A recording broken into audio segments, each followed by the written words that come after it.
Dear viewers, I welcome you to the Press Express talk show, Policy Talks.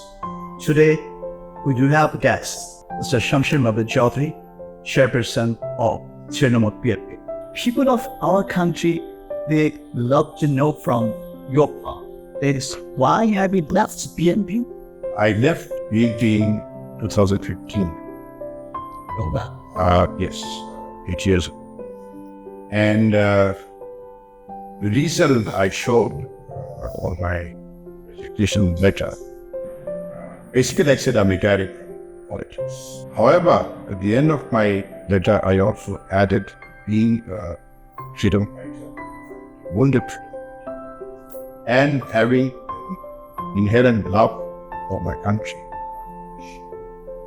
If at some future time health permits and if I have the opportunity to work with the people of Bangladesh and for Bangladesh, then I will make myself available. So I think Trinamool PNP had given me this opportunity for some time for the 2018 election. I worked with people of Bangladesh, but I was very disillusioned with what they were doing, or what basically were given what. So I officially left that noticed for whom I had a lot of respect as an individual. Anyways, now Dr. Barrister Najmul Huda and I have known each other personally, at least a very. Najmul Huda is a founder of Trinamool PNP. He was also founder member of PNP. Yeah, So that's right. And we all know what happened to him. Eventually, even being a founder member, he We all know that our new generation, they have not that much of idea. We could please make a little bit few lines of Well, he had serious disagreements. Some of the things he was doing. One of the things he said that any political problem between the two major parties, the Wahhabite and they control about 90-95% political space of. And he had very strongly suggested that there should be a dialogue to resolve any issue. There should be an element of compromise to resolve any issue, which the PNP leadership thought very challenge. I'm a strong believer in dialogue. War has not solved as many problems as dialogue. Rather, dialogue has solved many more problems than war. So I always believe that the art, politics is the art of compromise. You cannot say I 100% of what I have. And you have to learn to converse, dialogue, compromise, and then find a consensus. That is agreeable to all sides, which people of Bangladesh can agree. Because at the end of the day, it is not the interest of the party, it is the country, or the people who you find who have to be target of your policy. Exactly. We all know you are a valiant freedom fighter, seasoned diplomat. You served on foreign ministry, one secretary, a military person. So you do have a very strong heart, strong nerve. I will say courteous heart. But you have mentioned in your resignation letter addressed to the NP that on your health issues, you are living there. But was it sort of kind of diplomatic plea? That is, it was not the main point. It was rather behavior pattern of his political notes. That is, said they are getting very close to Jamaat Islam because you are a valiant freedom fighter. Okay, and their association more of with Islamist forces, and that triggered you to leave them. See, there are many things that you disagree with. You don't say all of that. You say many of the things behind closed doors within closed session of the political party, whichever they may. But when you take a decision, major decision, decide ostensive reason showing so that nobody can, question. So I showed my restrictions, but I also left the option though. If I have chance in the future, opportunity, not chance, opportunity to serve the people, being a freedom fighter, my love, first love is always my country. I think of my, just maybe one instance, perhaps significant in the larger context of all liberation, the goal of values of liberation. Today we see huge difference between the rich and the poor. Yes, I must say over the last 10 years, our economy, she deserves all the credit for what she has done. But when the man in the village today knows that if he buys potato, he cannot buy onions. And if he buys onions, he cannot buy eggs. Prime Minister who can build for the bridge, who can start metro rail in the country, was unthinkable 10 years ago. Limited expressways, people give you from one place to the other, quite quickly. All this is great achievement. You are talking about for this marginalized, right? We fought for them. We fought the liberation for the marginalized people of society, the deprived people of society. You are quite up. Going back to the memory of 7th of March, the great speech delivered by the father of the nation, Thomas Hewlett. You were at the time very young officer. What was the emotion you were triggered with his speech? I think my analysis of the historic 7th of March 1971 speech, I would say the declaration of the nation, significance of it. First of all, if you look at the 23 years of United Pakistan, this was definitely the first time that the leader of a major mainstream political party, that only major mainstream, through an ultimatum to the government of Pakistan that you withdraw martial law, send the army back to the barracks, investigate all the killings that have taken place. He do the business and hand over power to elected representatives. So, as an elected leader of the largest party, there was and enough seats to form the government. Such an ultimatum in itself shows his courage, his conviction, his commitment. The other significance is, while he was throwing this ultimatum, he was also telling the Bangladesh people, the Bengalis, that prepare yourself to fight the enemy. Use the word enemy, you know what the enemy is. Whatever you have, be prepared to fight with that. We have given blood, we're ready to give more blood for your faith. If you do not meet these objectives, then remember that this time our movement is for our liberation, our movement is for our liberation. It was perhaps the most brilliant piece of oratory, and it spoke externally, both in form and in substance. The speech of a responsible political leader, that and he was still the political leader. Throw such ultimatum, say that make these demands, remember our struggle is for our freedom and for independence. So he prepared the people for a guerrilla style of attack.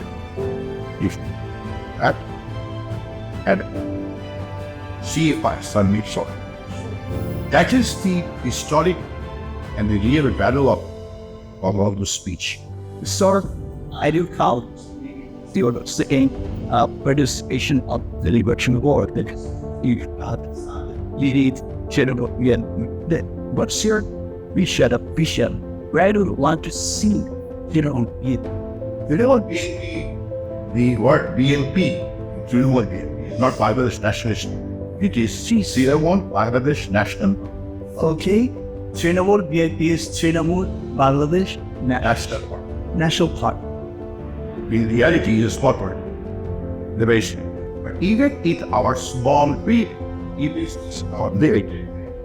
If you can bring it up benefit to the people of the country, try to create a national consensus on the values of it, on the spirit of it, that people need, Like so, to catch the election train. Of course, we want to go to elections.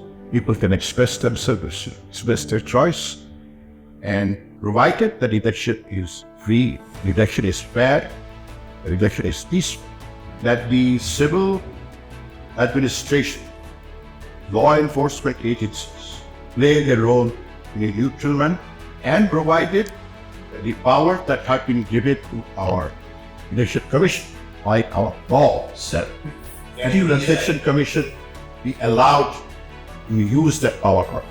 So with due respect, probably 187 this probability of election commission's strand to go free. I think in terms of the legal power that we give it to the election, it's immense, it's huge. So let the election commission play their role as part of the powers that is given, because you see our constitution says, our law says that the moment the election schedule is announced, the executive power to hold the election, transfer of civil administrators, etc. on. So let the election commission enforce the power that give it. Then you can have a free election. Does your political party get any invitation to sit for a dark election commission?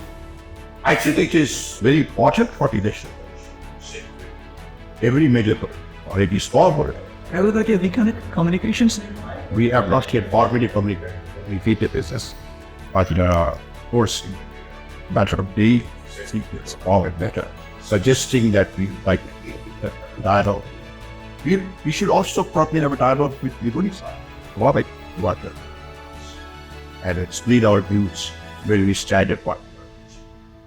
Yep. You are not seasoned diplomat, a valiant freedom fighter, having this significant identity. With this shed light on situation that some of major foreign power are intervening into the politics of Bangladesh. Examine it. But I think the whole principle of interference in the internal affairs of a country actually tantamounts to violation of international law. Whether it is Russia's invasion of Ukraine, or whether it is somebody's making, statements or taking decisions on upcoming national election of Bangladesh. These are all acts of interference in internal affairs of the countries. So we hope they will come to their senses and not interfere with the internal affairs. We are a responsible country. We've proven to the world that we're a responsible country. When the whole Western world is against the idea of foreigners coming into their country, they are developed countries, the richer countries. We are not a developed country yet. We're not a rich country. But even then, our Prime Minister gave shelter to more than 1 million Rohingya refugees. But this is by doing, and it has been a huge burden. It's a problem we did not create. It's a problem created by Myanmar. And then our Prime Minister gave them shelter. So it shows that Bangladesh is a responsible regional and a global player. We are located very strategically. Now those who are issuing different policies and making decisions, do they do the same in every country in the world? So that means there is an element of contradiction in their policies and in their position. There are many countries with whom countries have very important political, geopolitical relationship. But even the proper relation is not. Relation is never held. In one party states, there's nothing called relations. But they maintain very good, they don't make a statement about the fair participation election or we have a visa policy, this and that. So why do they, play this dual game, duplicity, which I think is immoral and very wrong?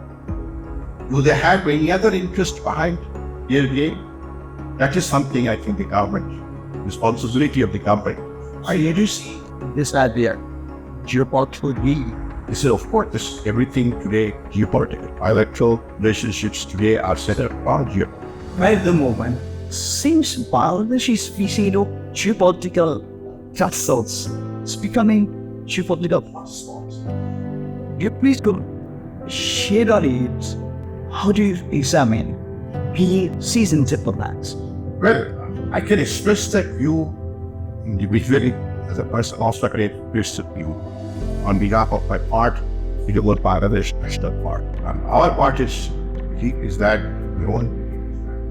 that today is this, there is for bilateral relationships. Historically, of which India is very important to take a very crucial role in our war, liberation, and sacrifice lives. So we have to maintain that relationship. Yeah, in a very strong, but in a very positive, where there is mutual respect, mutual gains, and mutual benefit. But today, in the current global scenario, everything is become part of geopolitics. And we are caught in this middle of storm of geopolitics that is now taking place not only outside the world, but also in our part of the world, centrally in the Indo-Pacific. And yet, we have There are many players right at the moment. In one hand, India, China, Russia, America, and all of them are obviously Japan. Because earlier, already slots. The French president was in Bangladesh recently. And so when you look at the series of visits to Bangladesh, I contacted the Russian foreign minister visited Bangladesh on his way to Delhi, and the French president visited Bangladesh bilaterally. After at the G20, our prime minister was the only South Asian leader who was invited. Sense of satisfaction for us. Our president was invited to the ASEAN summit. That's it. I'm very much interested with the statement issued by the Honorable Prime Minister that he proceeds, which is also we stated in the Pacific Accord, which was we believe in a peaceful, inclusive, and a safe Indo-Pacific. It's a very critical area. It's very, very vital and strategically located. We are in that region through the beyond. So we have to have a very well thought out Indo-Pacific outlook that we think it is time also to look beyond the outlook. Outlook is neither a strategy nor a policy. It is an outlook. So what should be our policy? Where our policy guided by our economic interests? That it has to remain peaceful and it has to be inclusive. Now, this is a very challenging task for a country. Refugees from running a United States, with India, with China, Japan, Australia, with the UK. And we don't want to belong to any particular military alliance, which shows a lot of maturity around. That we believe in military cooperation by that, or even regionally or something, but not be a partner military. Thank you very much for the invitation. So very much. Thank you so much. I look forward to remaining in touch with Xpress in the future. And I will also encourage you to carry out your journalism in a true professional manner, in a very objective manner, so that people of Bangladesh, English readers, look at you as an objective, unbiased. Thank you so much. You will carry your wishes. Dear viewers, we have my son, Mr. Shamsher Mohan Chaudhry, Chairperson of Tirumul PM. Thank you so much for staying with us and be with us with Press Express. This is our policy talks platform. Again, someday, sometime we'll come with another guest, with another issues in front of you. Thank you so much. Stay good, stay healthy.